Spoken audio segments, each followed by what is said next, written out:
Hello, this is Aubrey Bursch with Easy School Marketing, and I'm here today to talk to you about leadership now. And there are three things right now that we as leaders really need to embrace. And it's more important now than ever with uncertain times ahead and all the different things happening in the world. And so I invite you to reflect on your leadership and see if these things are something that perhaps you need to grow into a little bit during this time.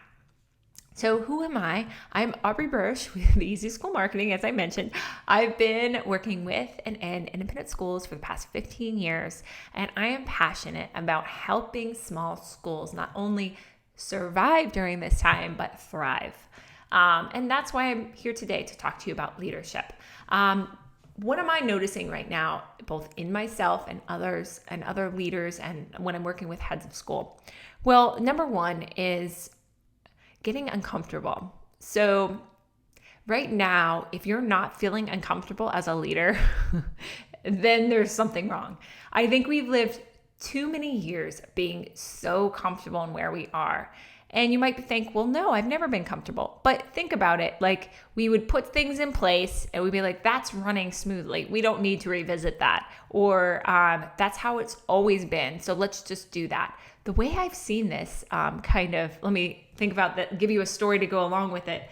You know, some schools I've worked with, when we're talking about early childhood value proposition right now with distance learning or even what's happening in the fall, they'll come and say, how do we fix the value proposition piece? And my answer is, maybe you don't. Maybe you can't. And if you can't, what does that mean? What was the end result of making sure that parents knew the value of the early childhood program? Well, it was so they would sign their contracts and pay the tuition. So if the end result was the paying of the tuition so the school continued to run, the better question to ask is, if we can't show value proposition for this, how do we make up the revenue lost? And that is the question. And that's where things get really uncomfortable because people have never been really talking about diversifying revenue in schools. It's usually tuition and fundraising and all these other things. And now, if you're not having that discussion, then, hopefully everyone is. If you're not, call me. We need to have that discussion. But it's really getting uncomfortable and really thinking outside the box and really taking some risks too of things might not work out. But if you're not getting uncomfortable, you're not growing.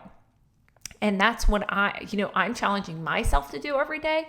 And that's what I'm challenging our wonderful independent school leaders out there to do the same, is to get uncomfortable because that means you're growing, and to think outside the box and take some risks and make things happen. Number two is listening.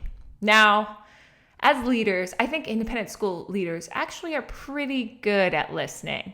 But let me tell you a story. So a lot of my clients, I'm a problem solver. Let's just put it out there.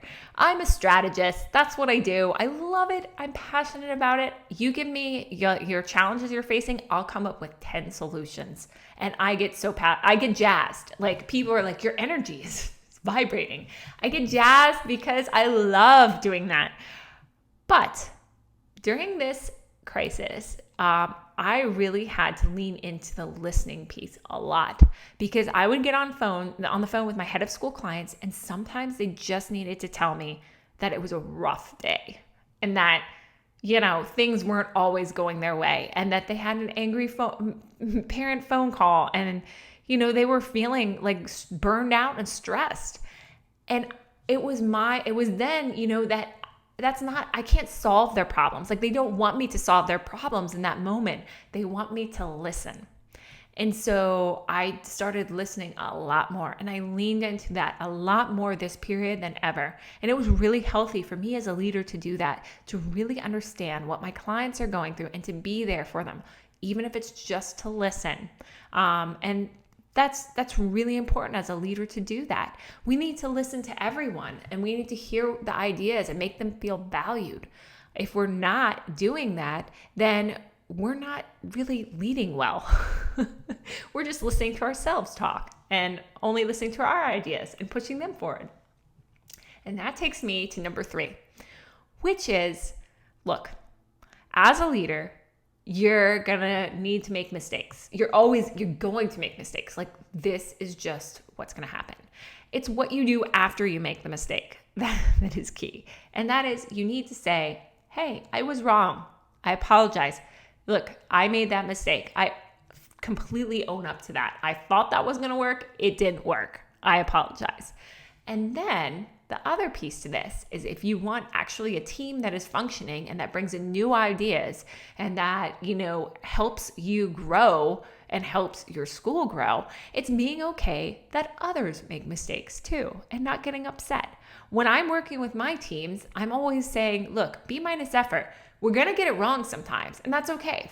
Personally, like, marketing is all about throwing spaghetti on the wall and seeing what sticks and then analyzing the data afterwards and then going from there. So you're going to have some things that don't work. You can't beat yourself up over it.